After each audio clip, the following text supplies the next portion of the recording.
doctor Arce, por su presentación. Antes de iniciar con la ronda de preguntas de esta mesa, no deseo dejar pasar la pregunta de Stephanie al segundo expositor, al magíster Serna, en la cual tiene la interrogante sobre el tema del financiamiento que utilizó para poder realizar los estudios que mostró y si hubo colaboraciones con el CIP o con países extranjeros o alguna otra colaboración internacional. Asimismo, entiende que en el INIA están realizando algunos ensayos de CRISPR, casi desde el 2019, que habían dado algunos lineamientos y si tuviera usted información relevante sobre el estado de esas investigaciones. Y su última consulta es para solicitar financiamientos de investigación y edición genética. ¿Qué consejos le podría dar a jóvenes estudiantes en la parte ética tal vez y también del presupuesto? Adelante, Eh, Magíster Serna. claro, muchas gracias por la pregunta. Bueno, en el primer caso que trabajé con Solano tuberosum para configurar resistencia a Phytophthora infestan, trabajamos en un centro internacional, ¿no? Entonces, el financiamiento viene por la comunidad científica, el sí pertenece al CGIAR, ¿no? Donde básicamente de ahí se consigue el financiamiento. Ahora, lamentablemente, por estas cuestiones de la moratoria acá en el Perú, aquí bueno, básicamente en el Centro Internacional, donde antes se desarrollaban estos tipos de trabajos, ya no existe el departamento ¿cómo se llama?, de biología molecular para la transformación genética, ¿no? Ahora básicamente se dedican a lo que es estudios de patógenos, estudios de conservación, ¿no? Más que nada, ¿no? Toda la parte de biotecnología moderna ya ha sido trasladada a otros países, ¿no? Como Uganda, Kenia, Tanzania, ¿no? Básicamente el continente africano, donde sí se pueden trabajar estos tipos ¿cómo se llama?, de tecnologías. Eh, para caso bueno, el trabajo que se ha hecho en el INIA también, sí ha sido con financiamiento primero fue de Incagro, ¿no? De un financiamiento del Estado. Pero eso también, cuando se trabaja con el Estado, mucho tiene que ver ¿cómo se llama?, la parte, eh, ¿cómo le puedo decir?, de la parte política del Estado, ¿no? De los directores en sí, ¿no? Muchas veces, por no querer, generar controversias, no se permite trabajar más estos temas, ¿no? Sí, hubo un trabajo que me acuerdo de, ¿cómo se llama? Un trabajo inicial de CRISPR en el 2019 en Papa también, en el INIA, pero por problemas de continuidad de personal básicamente, ese proyecto creo que no llegó a terminar, ¿no? Yo no estuve relacionado con ese tema, pero sí tengo el conocimiento de que ya dejaron de, ¿cómo se llama?, de hacer ese proyecto. Eh, ¿Cómo se llama? Hay que definir bien para el caso de financiamiento justamente estas cuestiones, ¿no? Porque a veces cuando uno dice, pues hay una moratoria de hasta el año 2035, ¿no? A veces lo suelen englobar en todo. Ese es el problema, ¿no? Que muchas veces a todo lo meten en un mismo saco y eso es lo que perjudica, ¿no? Ya el biólogo David ha definido bastante sobre estas normativas, ¿no? Pero lamentablemente el público en general, la aceptación de los tomadores de decisiones inclusive, no están muy claras sus ideas y lo engloban en todo, ¿no? Un transgénico le dicen que puede ser un cisgénico, puede decir ¿cómo se llama?, un silenciamiento genético que no tienes que incorporar nada ahí, ¿no? A todo, lamentablemente muchas veces lo engloban en una sola bolsa, ¿no? Y eso es lo que temo también acá en el Perú que pase con esta edición genética, ¿no? Entonces es importante aclararlo bien para también buscar financiamiento, ¿no? Yo creo que acá en el Perú podemos comenzar trabajando con microorganismos y de repente con plantas modelos, pero solo para usos inicialmente de estudio, ¿no? Básicamente, no de aplicación todavía, porque obviamente todavía no están los lineamientos en ese sentido, ¿no? Muchas gracias, Magíster Fernando, por la explicación clara. Una última pregunta del público para el doctor Patricio Arce. Nos felicitan Juan Zabaleta por su presentación. Y también la consulta es si teniendo la información de la conservación de especies nativas, como la papa, el maíz, ¿cuáles son los riesgos de introducción de cultivos transgénicos y cultivos editados genéticamente? Gracias por las felicitaciones. Mira, el maestro David Castro ya se refirió a la normativa que tiene Perú al respecto y me parece que está muy bien los cuidados que como país están teniendo para preservar, sobre todo un país como Perú que tiene selva, que tiene tantos cultivos o plantas nativas de relevancia y muchas por descubrir aún. Entonces me parece bien los resguardos que han tenido.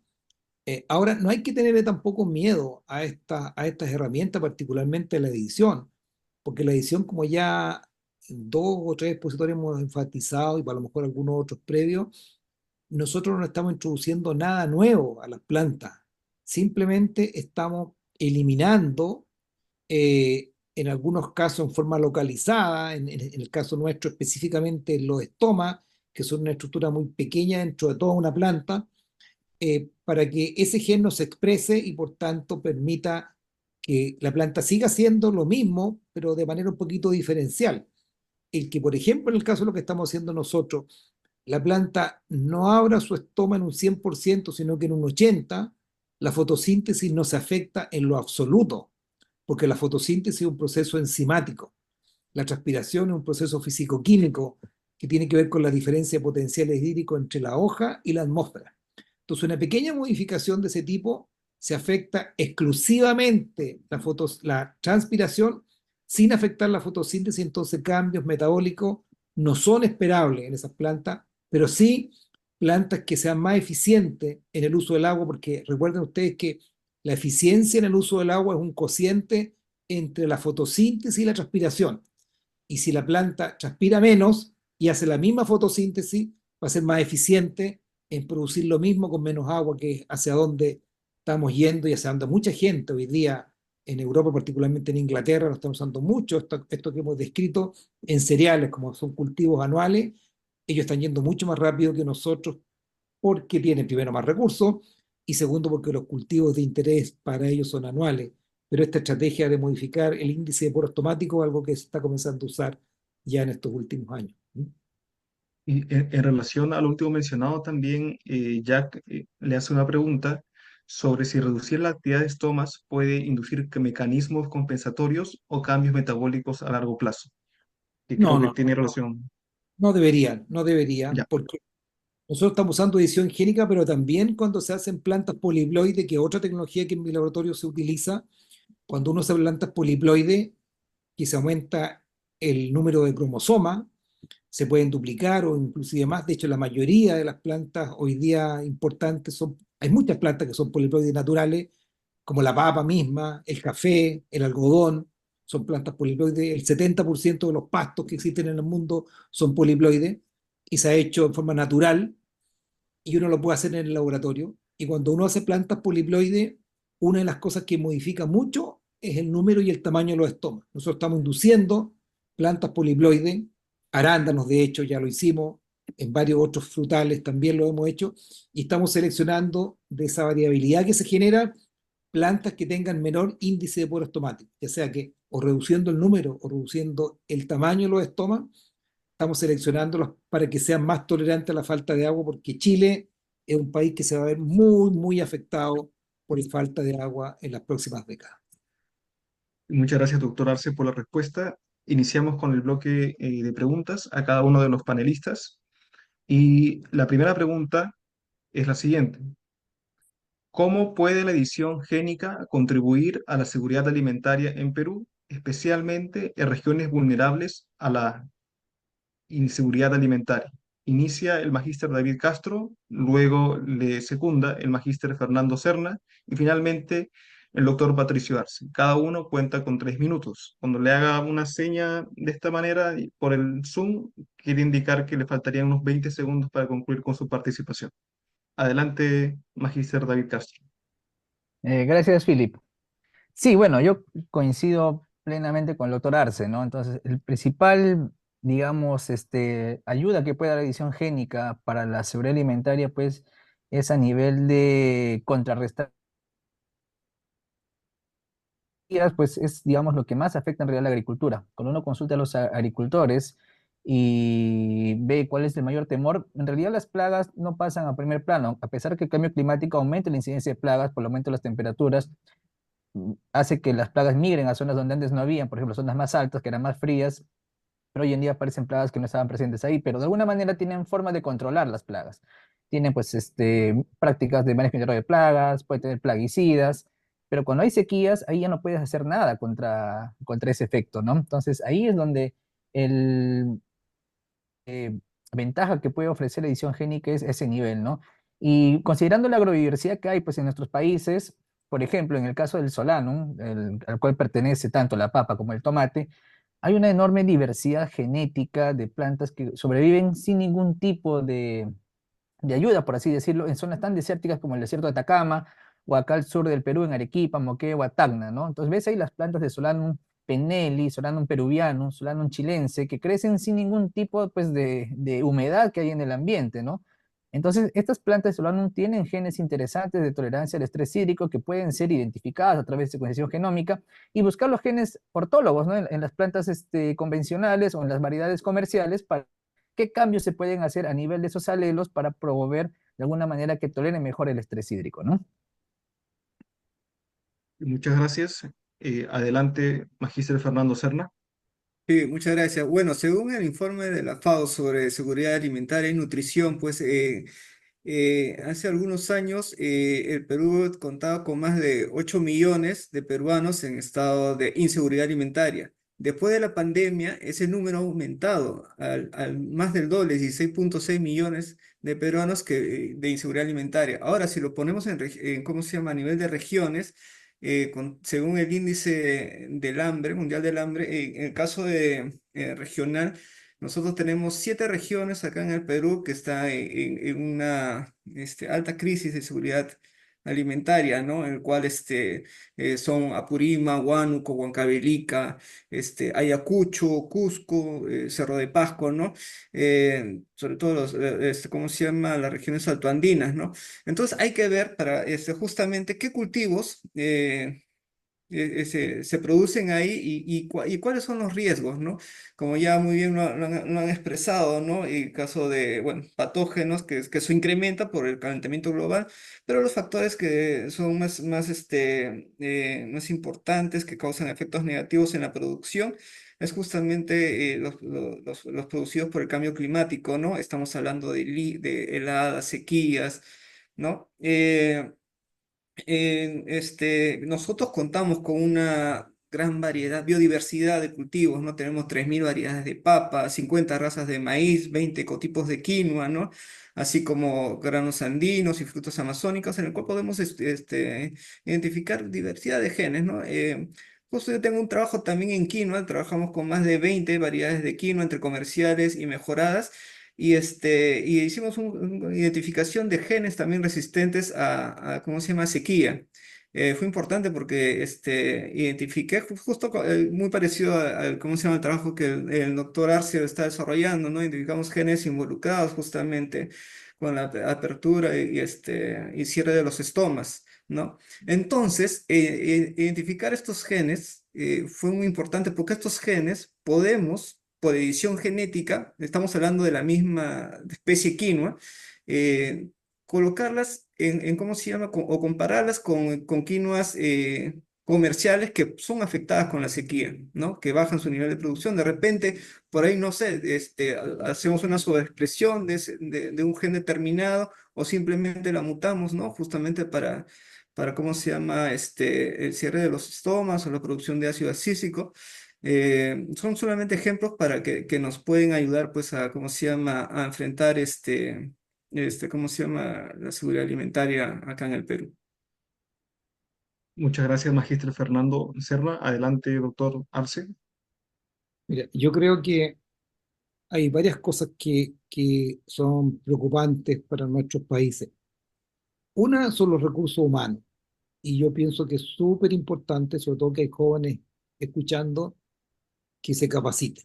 O sea, yo creo que es importante que Perú cuente con profesionales que conozcan esta tecnología, que manejen esta tecnología, que la sepan usar, para que puedan conversar de igual a igual con los países industrializados que van a ser sin lugar a duda los que con mayor potencial las van a usar. Y es importante para que no abusen de los recursos genéticos que tenemos en nuestros países, sino que sea un win-win, que ellos ganen, pero que también ganemos nosotros. Yendo de plano ahora a la pregunta que nos hacen, yo pienso que el agua es hoy día la limitante más importante que vamos a tener en las próximas décadas. Y digo décadas porque así va a ser. O sea, en los próximos 20 años posiblemente, y todavía no estamos en la situación más crítica. La situación más crítica va a ser cuando la población mundial aumente y cuando la falta de agua disminuya, sea todavía peor a la situación que tenemos hoy en día.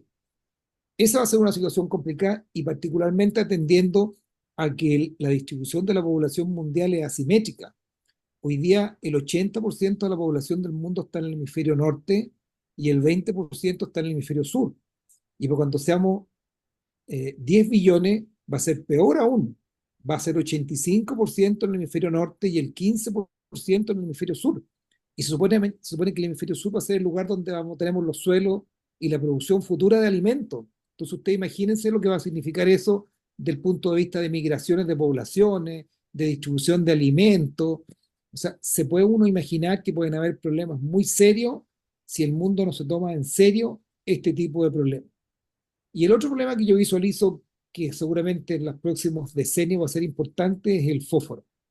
El fósforo soluble este año va a ser la máxima extracción que estamos haciendo de los lugares donde el fósforo hay, que son muy pocos en la Tierra, solo 2 o 3 lugares donde hay fósforo soluble.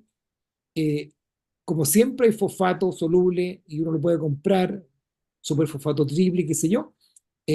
No tenemos conciencia, pero en los próximos años ese va a ser un problema grave, porque el fósforo forma parte de los ácidos nucleicos, forma parte de la proteína fosfato, forma parte de mucha estructura importante para la vida, y los que tengan fosfato van a tener poder. Entonces, Estados Unidos, los yacimientos que tiene Estados Unidos no lo está utilizando todavía. Entonces, yo creo que ese es otro problema importante. Eso. Muchas gracias, doctor Arce.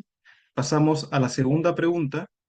¿Cómo puede la edición génica ayudar a reducir el uso de pesticidas y fertilizantes, promoviendo una agricultura más sostenible y amigable con el medio ambiente? Adelante, Magíster David. Bueno, en ese caso la respuesta es un poco obvia, ¿no? Lo que se puede hacer a través de la edición génica es de repente silenciar genes que son enfermedades, bacterias o virus para invadir las plantas, ¿no? De alguna manera proveyendo resistencia a, a estas plagas por parte de los cultivos. La otra también es introduciendo, como lo estuvo haciendo Fernando, genes de resistencia de especies silvestres. Que, por ejemplo, en el caso de la papa, pues dice, ¿no? Pero si la papa, ¿por qué no cruzan las papas comerciales con las papas silvestres para generar esa resistencia en vez de estar haciendo manipulación genética? Pues lo que pasa es que muchas veces pues, la papa comercial es tetraploide, la papa silvestre diploide, entonces es un poco difícil hacer los cruces. Y lo que se puede hacer ahora ya no es tanto aislar el gen de resistencia e introducirlo dentro de otro organismo, lo que generaría un OVM y en nuestro caso estaría restringido, sino identificar pues cuáles son la secuencia génica de estos genes de resistencia para tratar de replicarlos dentro de las variedades comerciales, haciendo edición génica utilizando plantillas específicas que hagan estas modificaciones. Y de esta manera generar también variedades resistentes a ciertos patógenos que limiten o eviten el uso de plaguicidas que son mucho más nocivos, ¿no? Muchas gracias, Magíster David Castro. Adelante, Magíster Fernando Serna.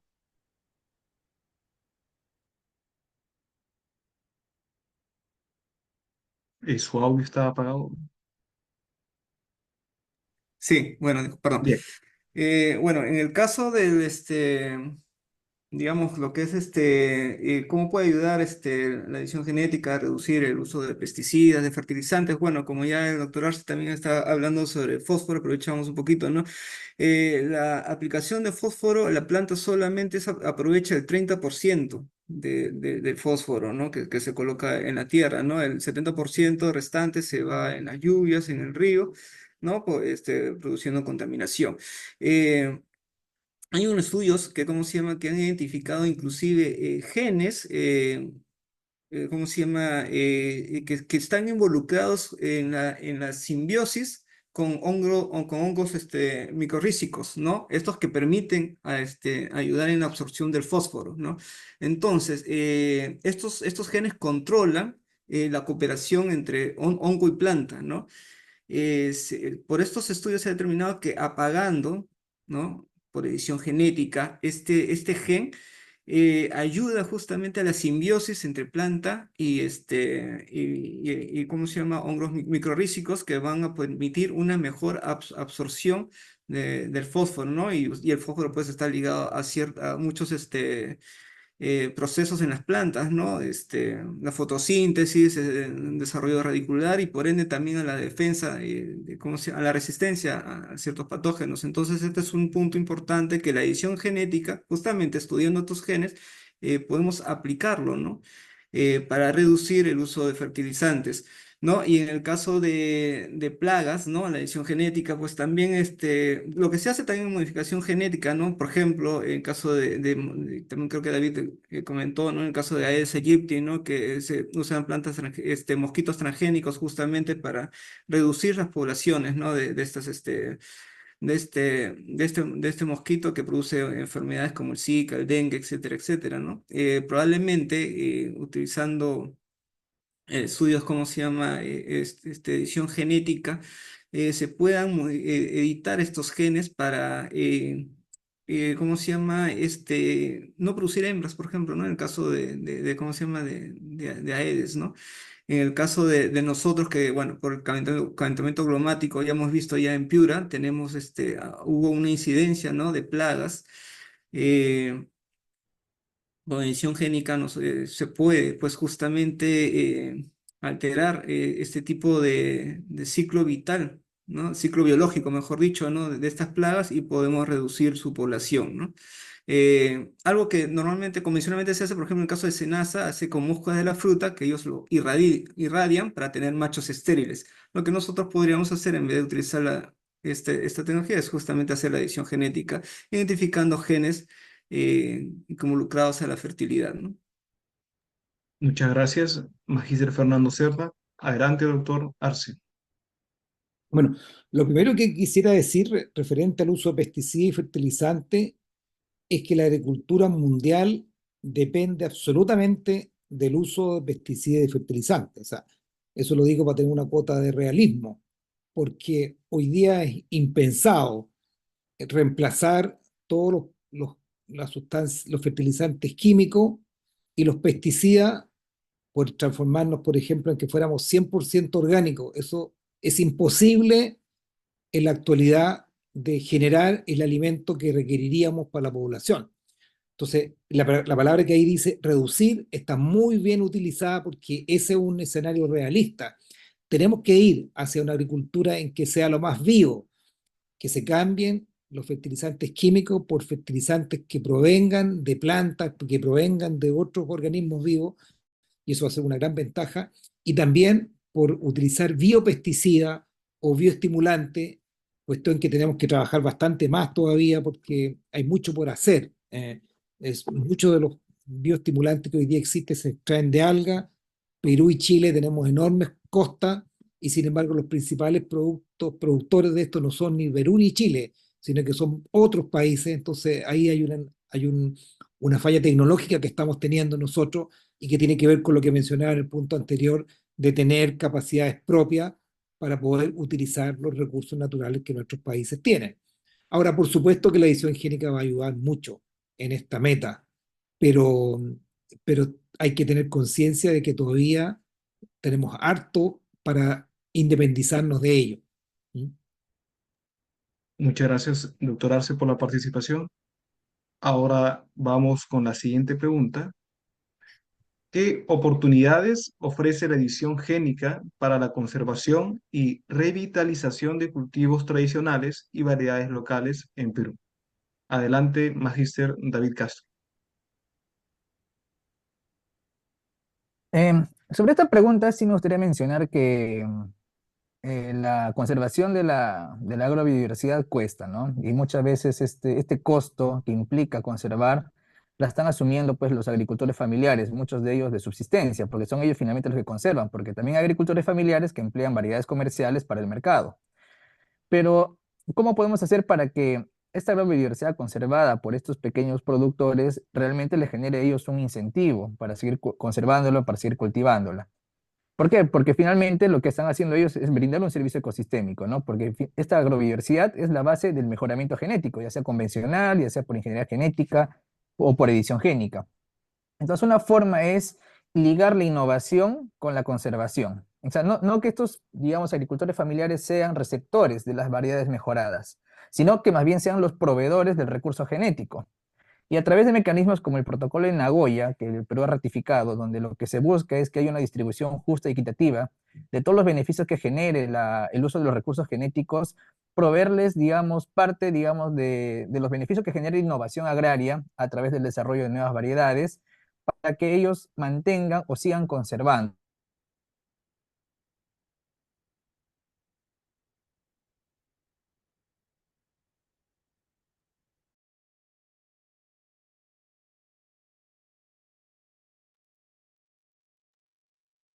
Parece que el magíster David Castro tuvo algunos inconvenientes técnicos y le cedemos la palabra al magíster Fernando Serna para la pregunta. Adelante, magíster.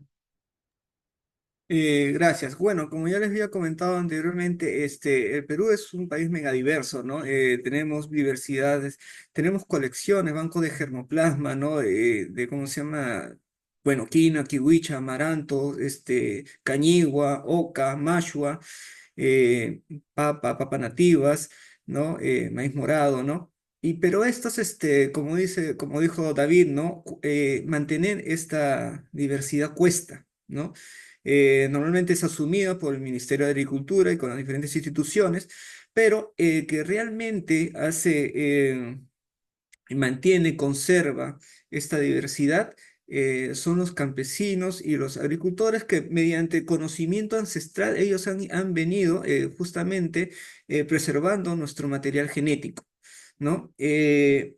Cierto es que estos factores ambientales producidos por estrés abiótico, biótico, ¿no? Eh, no, el campesino, el agricultor, no los va a poder afrontar en un futuro solo. Por eso es importante que las instituciones estén apoyando con tecnologías, ¿no? No solo con edición genética, ¿no? O con transgénicos, ¿no? Es simplemente con tecnologías de mejora, mejora laboral, ¿no? Mejora buenas prácticas agronómicas, ¿no? Para poder preservar y generar justamente más variedades de las colecciones que ya el mismo agricultor, el mismo campesino cuenta en sus regiones, ¿no? Porque también forma parte de la subsistencia, ¿no? ¿Cómo se llama? De la economía familiar de ese núcleo de agricultores. Muchas gracias, magíster Serna. Adelante, doctor Arce. Mira, yo pienso que la edición génica, por supuesto, que puede contribuir, sobre todo si uno identifica aquellos genes que al no estar o al no expresarse todo el tiempo, hace que la planta aumente su fitness, esté más adecuada al medio. Pero también, y particularmente importante para Perú, creo yo, que tiene ustedes recursos enormes en la selva, en la sierra, qué sé yo, es que tengan políticas de preservación de su germoplasma. Yo creo que un buen ejemplo es Costa Rica. Costa Rica permite el uso de su germoplasma, pero por ese uso el que lo usa tiene que pagar. Y si resulta algún producto que tenga un nivel patentable, la patente se comparte entre los costarricenses y las empresas que desarrollan los fármacos, lo que fuera. Nosotros, yo pienso que hemos sido un poco ingenuos como países, en el sentido que hemos dejado que vengan, que usen, con esto de que los recursos humanos son de toda la humanidad, pero los beneficios no son de toda la humanidad. Entonces yo sí creo que diciendo que la división higiénica puede contribuir, creo que también puede contribuir mucho políticas de gobierno adecuadas para que el uso de los recursos sea razonable y que ganen todos, particularmente los que tienen el recurso de donde se obtuvo el beneficio. Muchas gracias, doctor Arce, por la respuesta. Y pasamos a la siguiente pregunta, que es, ¿de qué manera la edición génica puede potenciar la competitividad de los productos agrícolas peruanos en el mercado internacional, beneficiando a la economía local? Adelante, Magíster David. Sí, en primer lugar, habría que considerar cuáles son las necesidades de los productos nativos del país con relación a lo que demanda el mercado internacional. Porque, como podemos ver, la mayor parte de las agroexportaciones del país se basan en productos introducidos, ¿no? El café, la uva, el arándano, los espárragos, el banano, el limón, etcétera, ¿no? Entonces, son variedades que se importan también, son variedades que son desarrolladas en otros países a través de diferentes herramientas. Entonces, tenemos que ver más bien cuáles son los productos en los cuales el Perú exporta y tiene necesidades, como sería de repente el cacao, que es una especie nativa, puede ser también la quinoa, las paltas, entre otros, ¿no? Y cada una de estas plantas, estos cultivos, tienen sus propias necesidades. En el caso, por ejemplo, del cacao está el problema de la asimilación del cadmio. Y se está trabajando, sé de la experiencia que se viene desarrollando en la Universidad Nacional Toribio Rodríguez de Mendoza respecto al silenciamiento de un gen que está muy relacionado con la absorción del cadmio. Entonces, a través de edición génica se puede hacer, digamos, una supresión, un silenciamiento de ese gen en particular, lo que puede reducir considerablemente la absorción de este metal pesado que provoca rechazo de nuestra producción en mercados donde los límites de presencia de este metal pesado son muy, muy, muy bajos, como en la Unión Europea. Lo mismo puede ocurrir con el tema de la quinoa, ¿no? El problema de las saponinas en algunas variedades de quinoas genera que también no sea de mucho agrado de los consumidores, especialmente de otros países, donde la saponina pues, le da un amargor a la quinoa. Debe la quinoa también ser lavada varias veces, lo que genera, digamos, algún tipo de dificultad al momento de prepararla, ¿no? Entonces son algunas de las cuestiones que se podrían solucionar fácilmente a través de herramientas de edición génica, ¿no? Porque se puede silenciar algunos genes enfocados en las vías metabólicas que generan estas características. Muchas gracias, Magíster David Castro. Adelante, Magíster Fernando Serna. Bueno, para el caso de la competitividad, es importante aumentar nuestra producción, ¿no? Muchas veces no cubrimos la demanda solicitada, ¿no? Por otros países, ¿no? Entonces, es importante, pues, y esa producción se basa, pues, tanto ¿cómo se llama?, en obtener variedades más resistentes, más tolerantes a diferentes tipos de estrés, ¿no? Eh, También como David comentaba, pues no tenemos la palta que exportamos, ¿no? Esa palta también sufre de oxidación, ¿no? Se puede, mediante edición genética, pues justamente identificar genes involucrados en esta rápida oxidación, lo mismo con el banano, ¿no? Que también exportamos, para que tenga un mayor tiempo de vida en los anaqueles, ¿no? Sea más competitivo. Eh, Teníamos justo, también estaba pensando en el caso de quinoa, tenemos muchas variedades de quinoa, ¿no? Y muchas de estas no son agradables justamente por este contenido de saponina. Sí, ya se han identificado los genes relacionados a la producción de saponina, que le da justamente el amargor, ¿no? A ciertas variedades de quinoa, que miren, justo estas variedades de quinoa son las que producen más, ¿no? Pero tienen ese problema de que tienes que lavarlas, ¿no? Para quitar el mal sabor. Entonces, silenciando estos genes, se reduce, ¿cómo se llama? ¿Cómo se llama? Estas saponinas, ¿no? Y produce más quinoa, ¿no? Inclusive he visto también con otros cultivos que justamente por eh, editar un gen para un virus, para el virus del PBI en papa, ¿no? PBI en papa, editando un gen relacionado a la resistencia, también aumenta su productividad, ¿no? Entonces, como creo que tenemos la misma idea de que al tener una gran variedad de productos, tenemos una gran diversidad génica, en la cual solamente nos falta ¿no? Y esta tarea de todos nosotros, pues estudiarlas, ¿no?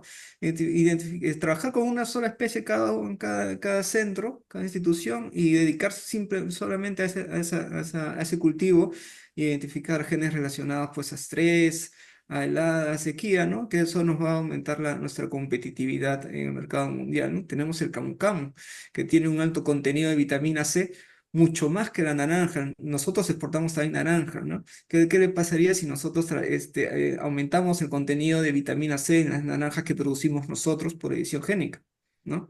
Entonces, de verdad que hay bastante, ¿cómo se llama? Bastante mucho que hacer, y la edición génica es una herramienta que nos va a ayudar bastante, justamente en estar a nivel de otros productores, ¿no? De tener una gran competitividad y no depender de otros países, ¿no? O, adoptando estos tipos de tecnologías.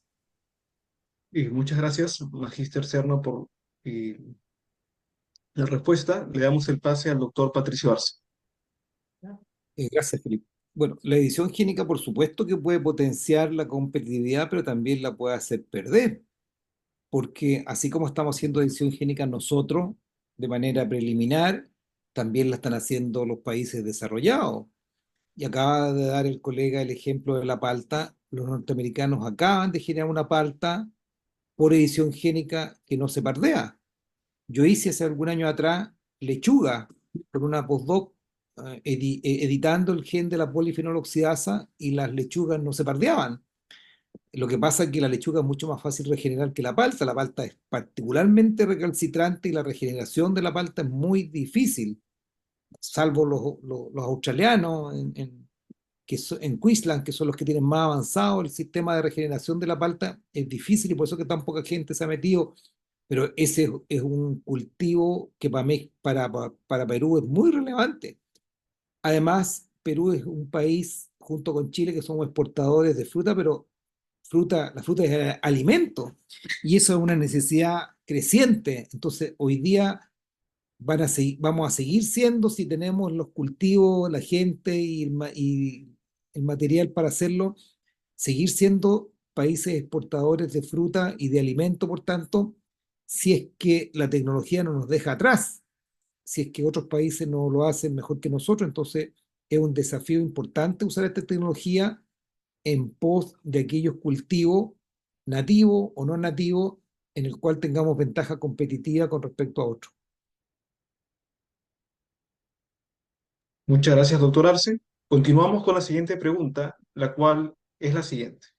¿Qué iniciativas de colaboración entre científicos, agricultores y reguladores pueden impulsar la adopción segura y eficaz de la edición génica en la agricultura peruana?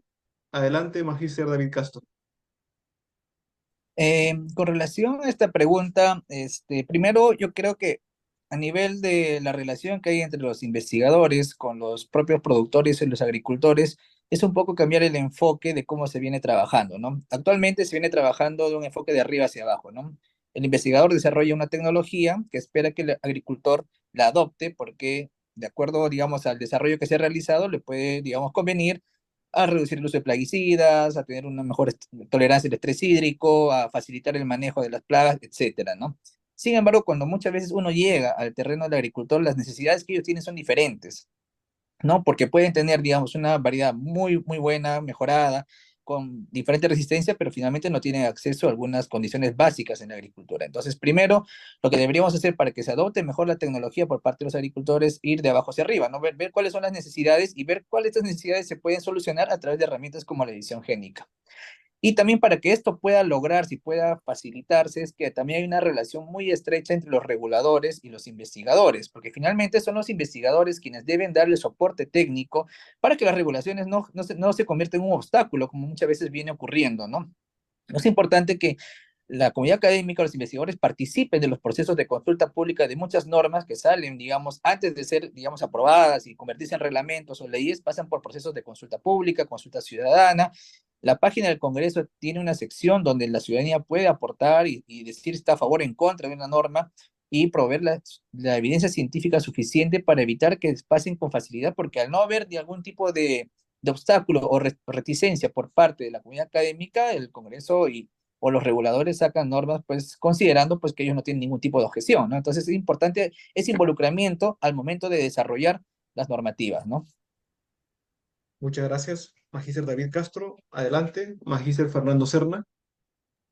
Sí, yo creo que es importante que el Estado a través de, bueno, del Ministerio de Agricultura, de Pesquería, ¿no? Esté bien involucrado en estos proyectos. ¿Por qué? Porque el Estado es el que tiene la problemática situacional de los cultivos, ¿no? De los campesinos, de los agrónomos. Y en base a ello, ¿cómo se llama? Se identifica justamente eso, ¿no? ¿Qué cultivos tienen esa problemática y que se pueden adoptar estos tipos de, ¿cómo se llama? De tecnologías, ¿no? El agricultor, el campesino, están de acuerdo. Yo he tenido bastantes oportunidades de viajar por todo el Perú, ¿no? Cuando estaba en el INIA, pues, ¿no? Entonces, ellos quieren necesitan una tecnología pues que les ayude, ¿cómo se llama?, a sobrellevar esos factores ambientales, ¿no? Que diezman su economía inclusive, ¿no? Inclusive ellos están al tanto de las tecnologías, ¿no? Claro que les falta, yo creo que como el Estado es el que tiene ¿cómo se llama?, promocionar más estas tecnologías de una forma sencilla para que todos lo puedan entender, ¿no? Pero ellos, por ejemplo, en el caso de los agricultores toman, ¿cómo se llama?, iniciativas de lo que hacen en Brasil, por ejemplo, ¿no? A mí me sorprendió bastante que ellos están bien enterados de lo que trabajan en Brasil ¿cómo se llama?, aplicando técnicas biotecnológicas, ¿no? Para el caso de muchos de sus cultivos, ¿no? Entonces, es importante que el Estado se involucre bien y que tenga los conceptos bien definidos y bien claros, ¿no? Junto con las universidades, ¿no? Universidades nacionales, particulares, que estén también involucrados en la investigación, ¿no? Porque al final, el producto final va a ser del bien para el agricultor, al pequeño y mediano agricultor, ¿no? Que es al que se va dirigido estos posibles respuestas, ¿no? Tecnológicas para enfrentar factores del cambio climático.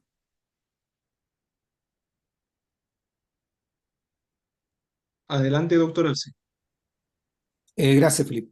Mira, yo creo que esta pregunta es muy relevante y tiene un componente político y social solazado también relevante, porque yo creo que es súper importante que los científicos establezcan redes nacionales e internacionales para estar al día y conectados y ayudarnos, que es algo muy común que se hace entre científicos. Lo mismo para los organismos reguladores nacionales, latinoamericanos, que estén coordinados lo que se está haciendo. Y creo que esto es muy importante para la agricultura peruana en particular, pero latinoamericana en general. Suponte tú que hay algún país latinoamericano que decidiera no aceptar, no adoptar estas técnicas de edición génica como técnica de mejoramiento genético convencional, y todo el resto de los países sí, y Europa también lo ratifique. Ese país, por supuesto que va a perder competitividad, porque no va a tener los productos que van a tener los otros, no va a poder colocar en los mercados los productos que colocan los otros países, sus países competidores, y eso va a implicar implicancias económicas, sociales enormes. Entonces, esto que lo estamos aquí discutiendo como una técnica científica, tiene aristas sociales y aristas económicas que no son menores, y que es importante que la gente que tiene que ver con la toma de decisiones en nuestros países las entiendan. Pueden haber implicancias muy grandes si nos equivocamos en tomar la decisión equivocada. Europa está a punto de liberar la edición génica como una herramienta de mejora genética convencional, y eso va a implicar una liberación de algo así como 15 o 20 productos que están listos en el mundo para salir, esperando que esta legislación aparezca. Y eso entonces va a llevar a un boom de desarrollo tecnológico en esta área, es lo que yo veo que va a pasar en los próximos 10 años. Y nuestros países tienen que ponerse al día rápidamente, porque los países industrializados ya están listos, ya tienen los productos desarrollados, y nosotros estamos discutiendo si entramos o no entramos, ¿te das cuenta?